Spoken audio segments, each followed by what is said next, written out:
Buenos días, esto es Directo América de France 24. Muchísimas gracias por elegirnos para estar informados en la mañana de este sábado. Feliz fin de semana. Yo soy Rosa Pérez Masdeu, vamos con las noticias. Alivio en la sala, según el presidente de la Conferencia de Seguridad de Múnich, cuando Marco Rubio se ha dirigido a los europeos en tono conciliador y ha asegurado que Estados Unidos prefiere contar con sus aliados en la reforma del orden mundial. Desde Múnich también Reza Pahlavi, el hijo del último Shah de Irán, pidió ayuda a Trump para acabar con la República Islámica, mientras el presidente estadounidense anunció que dirigió el portaaviones Gerald Ford al mar Arábigo por si fracasan las negociaciones con Teherán. Y en Venezuela, mientras se sigue debatiendo la ley de amnistía, 17 personas han salido de la cárcel, según informó el presidente de la Asamblea Nacional, Jorge Rodríguez. La noticia también ha sido confirmada por la ONG Foro Penal.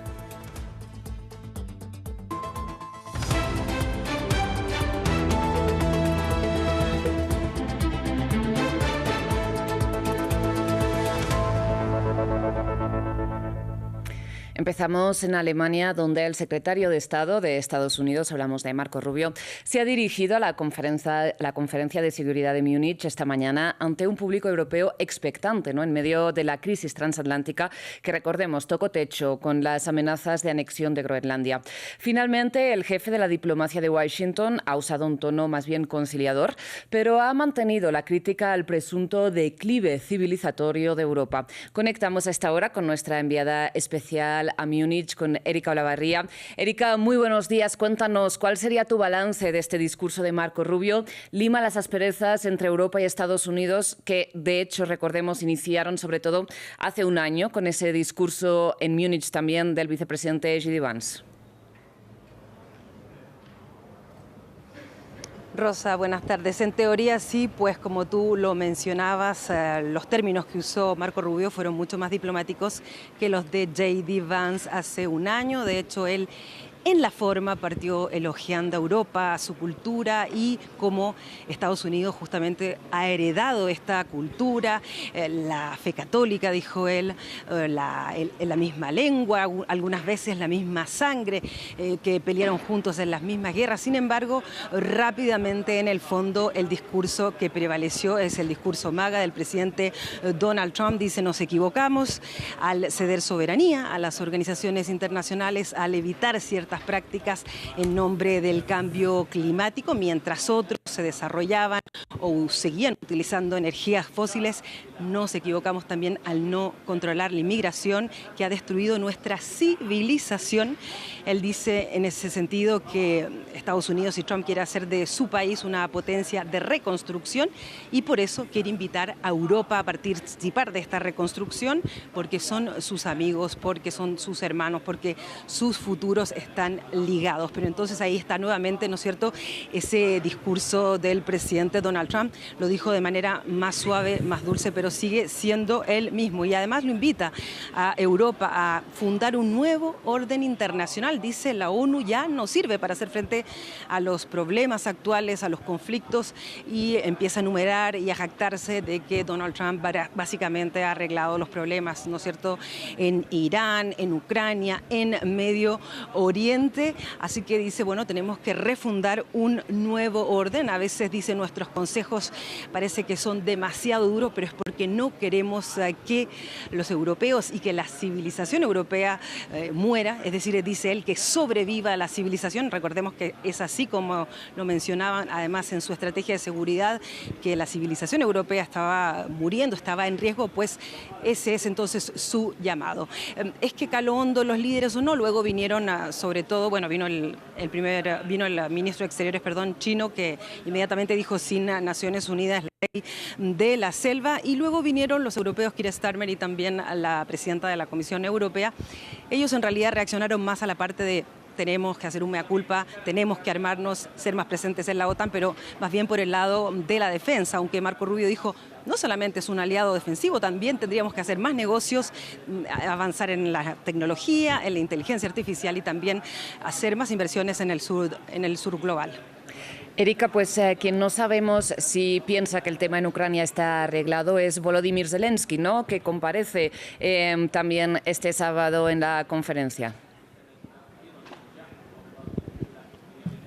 Sí, para él no, el tema no está de nada o del todo terminado. Él volvió a mencionar, como lo hace siempre en sus discursos, ¿no? Apelar a la parte sensible primero, a mencionar lo que significa para su país 4 años de guerra, las pérdidas humanas, y simplemente por citar, en enero dijo, ha habido 6.000 ataques de drones, 150.000 ataques de misiles y de bomba. Agradeció a todos los países europeos, a la OTAN y también a Estados Unidos por la ayuda militar, pero sobre todo a Europa, que acaba de entregarle un préstamo de 90 billones de euros, y también a la OTAN por dar prioridad a su lista. Pearl es la lista de prioridades que ha establecido Ucrania, básicamente ayuda en lo que es la defensa aérea, pero dice, bueno, seguimos sufriendo, no hay ninguna central eléctrica o energética, dice, ucraniana, que no haya sido tocada por un bombardeo en estos 4 años, pero pese a ello seguimos teniendo electricidad, así que ahí también rindió su homenaje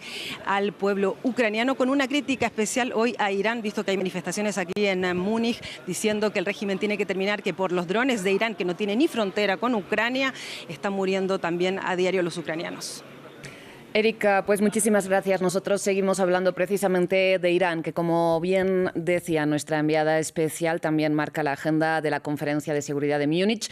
De hecho, Reza Pahlavi, el hijo del último Shah de Irán, que vive en Nueva York, recordemos, pidió ayuda a Donald Trump para derrocar la República Islámica. La petición llega un día después solamente de que el presidente estadounidense anunciara que redirigió el mayor portaaviones del mundo, el USS Gerald Ford, desde el Caribe hacia el mar Arábigo, por si los diálogos con Teherán no van como él desea.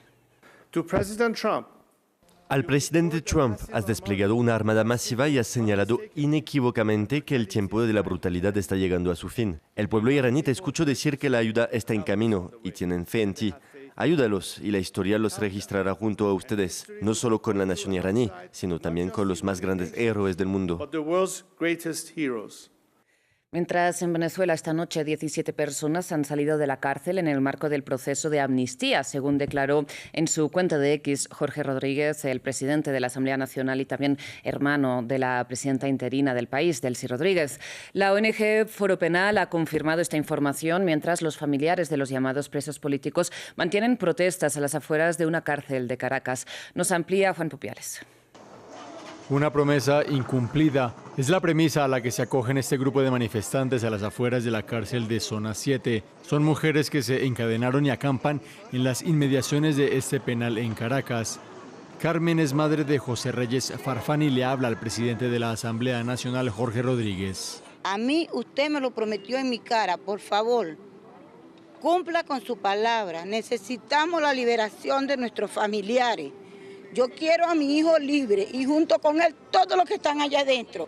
Ya es hora, señor Jorge, por favor. Carmen se refiere a la visita de hace algunos días del propio Jorge Rodríguez, quien aseguró que las liberaciones tendrían lugar esta misma semana. Sin embargo, la Asamblea Nacional aplazó el debate final de la anunciada ley de amnistía y la incertidumbre es ahora un fantasma que camina al lado de una larga espera.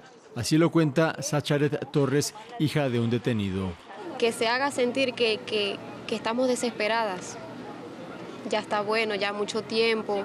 Y nuestros presos están desesperados también. Fue el jueves cuando el legislativo aplazó la discusión del proyecto de ley de amnistía. En el centro del debate, un artículo que obligaría a los indultados a seguir presentándose ante un tribunal. Bien, y cerramos en Brasil, donde ya empezó el carnaval.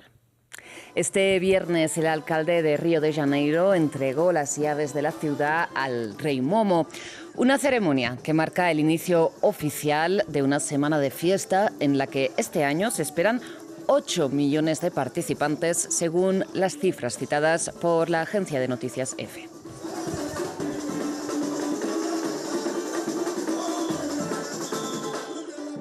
Llegamos así al final de esta edición informativa, pero enseguida regresamos con más noticias internacionales. Mientras tanto, puedan ampliar toda esta información en france24.com.